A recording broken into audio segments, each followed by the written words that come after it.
All right, welcome back, everybody. We're here with another review. This character, I've wanted for quite a while. Actually, to me, he was always noticeably missing from the first, how many ever, 15 waves, 14 waves, how many ever it's been now. And he just is, to me, one of the, main henchmen of Skeletor. There's Beastman and Evil Lyn, and then there's like another tier of what do you call them, henchmen, like Clawful and Whiplash, that are an absolute necessity to have in the Evil Warriors. And Spikor is one of them, and it's taken us a long time to get them. Maybe it's the molding, the spiked head and chest and everything, but it took quite a while to get him.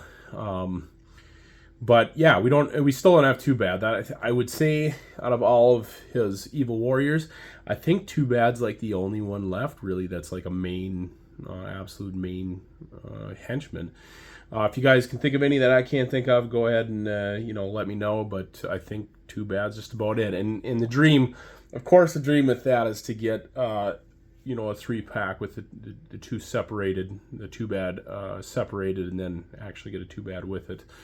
Would be pretty sweet, but who knows how we'll get them. But he can't be that far behind. But anyways, I think this is actually the first one I've reviewed from this wave. Like, I got him a few weeks ago, and from the video from a few nights ago, I talked about how difficult it is to get in the lab when it's that crowded. So I just haven't gotten to these guys. And honestly, I got Squeeze, I got the Guard, and I haven't got Man-at-Arms yet. I think that's one of the ugliest character designs ever, that Man-at-Arms that you see there in the bottom left. About the center of the box, but he's an essential. I will have to get him. I just spent so much money the last, even like 3 weeks. I've spent so much money between mini-mates and Masters Mode 2, Origins. So much crap has come in. I just, for once, just skip one figure. And then the nice thing is, what's going to happen is we're not going to get anything for like the next 6 months because everything dropped at once. We'll get our Mattel creations, but we're not going to get much else besides that.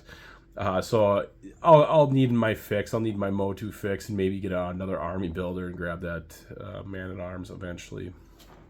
So, but anyways, back to Spikor. Yeah, it's pretty amazing to have him.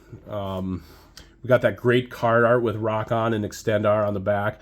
Well, those two are either, I think they're in like another wave yet, or else they're Mattel creations. I think they're they're 2 deluxe figures, I think is what might be the deal there. I think they're deluxe figures.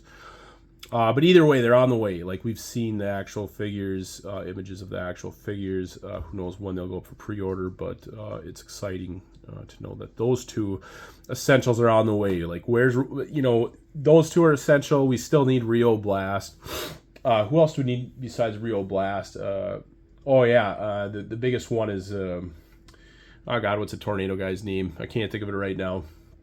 But, he's an absolute essential. He's actually in the comics quite a bit. And you could, his original comic version, God dang it, what is his name? Cyclone? I don't, yeah, Cyclone, I think. But, that's the one that they can repaint. They could easily give us the comic version in his flesh tone, and then give us the original figure in his blue tone. But yeah, those guys are much needed. We're way off base. Let's go back to Spikor. Let's take him out of the package. All right, so the first time I've read the comic for this wave. I actually didn't catch it on Facebook for once. It's actually a pretty fun comic. It's not too wordy like some of the other ones that we've had are just like words, and then throw in Cosmic He-Man. He's the most powerful man in the universe, and then now he's Cosmic He-Man, which apparently is even more powerful. Haven't been a fan of that. I know it's coming out as a repaint. It's got to be coming as a repaint, but I don't really like the. Like, give us King He-Man or Barbarian He-Man. Give us something other than this made up cosmic I don't know. It just I'm not a fan of that in the comics. This one's actually pretty solid. Spikor's in it. He's just not in it that much. It's mostly about Squeeze. It's mostly about Man-at-Arms. And they do manage to get everybody from this wave in there. Just Spikor, they start his story and then it just ends. But yeah, so that's so bad. As for the figure himself, we don't have the classic action feature to him, and thank God. I'm very much. I think I'm in the minority. There are other people out there, but I don't like the action features. If we had the action feature on this, he wouldn't be able to bend his elbow. It would just be that stupid straight stiff arm like the original figure had. The original one, when you slid it back in, I don't think it locked in place, which whatever, they could put that on there. It doesn't matter that much, but I'm glad that they didn't do it. I'm never a fan of the old action features, just because I like to pose the figures. I like to do stuff with them, and the action features inhibited that. It used to drive me nuts with like Mechaneck, where you have this awesome Mechaneck, and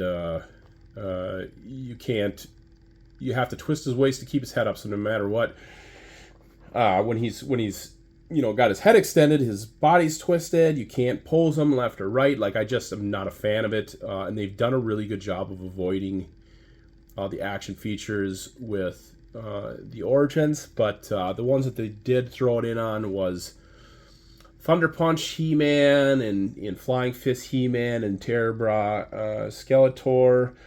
And it's just disappointing because I can't pose those now. Flying Fist, I just absolutely love that as kind of like a coronation, like a really dressed up suit for He-Man, as if you're at a coronation or something. And I really liked Thunder Punch.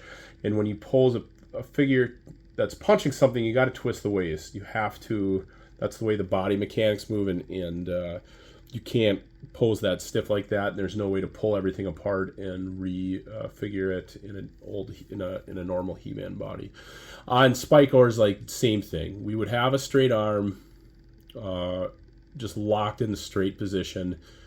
No posability. What you're seeing right now would not be possible.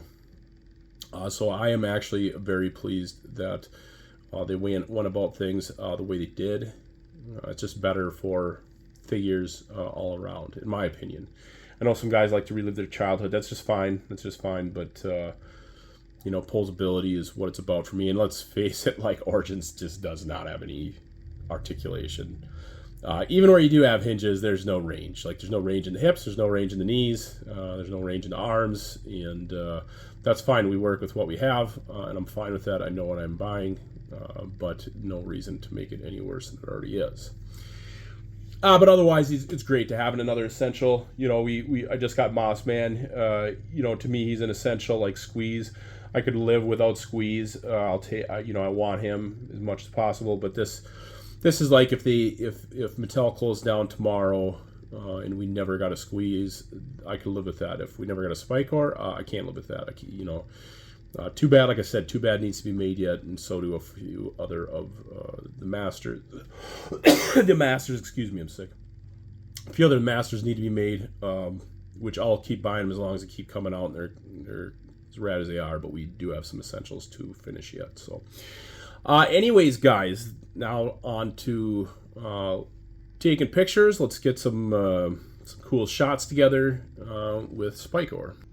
Okay, so according to the original comic, Spikor created terror claws for Skeletor. And actually, they never used that horrible costume design in the comic. It was always just him in his normal, Skeletor in his normal get-up, with the terror claws added. So, thankfully, I read that in the comics, so I never feel the need to actually have the claws on that figure. I can always throw them on different Skeletor, preferably the original. I like this one a lot better. I don't know why, but this purplish, lighter purple colored Skeletor with the posable jaw is actually kind of my favorite Skeletor. So we're using him in this picture, but we have basically a light setup with some red tissue paper on it to do some lava.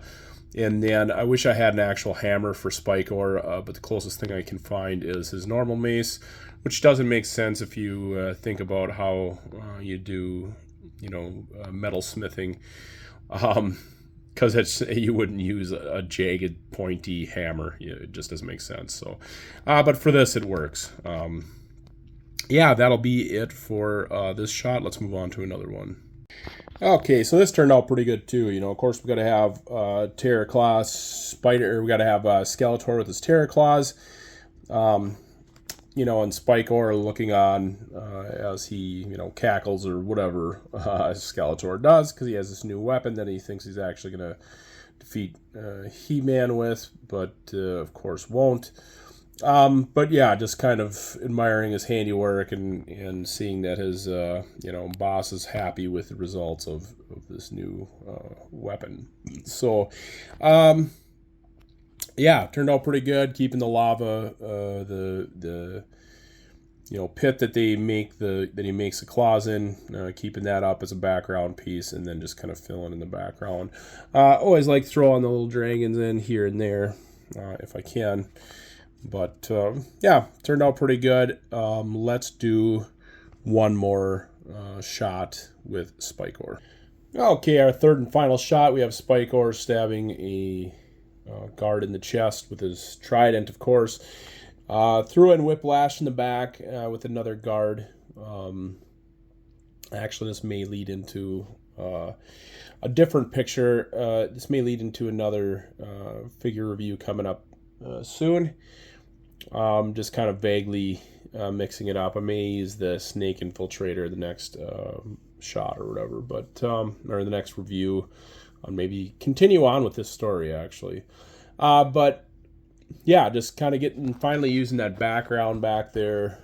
I've done a lot of cave shots with this figure. Just kind of getting that cool background back there, and yeah, throwing a blood effect onto this Eternian Guard's chest, and just making sure you can see that other Eternian Guard back there. I slipped in the dragon again too, where you can actually see him over his shoulder, Spikor's shoulder. But yeah, just kind of making a cool shot, featuring Spikor stabbing a guy. Yeah, not much else to say about this one. That'll do it for this video, guys. Hit the like and subscribe button. Check out the description of the video for my Instagram and Facebook pages. See you guys at the next video. Bye now.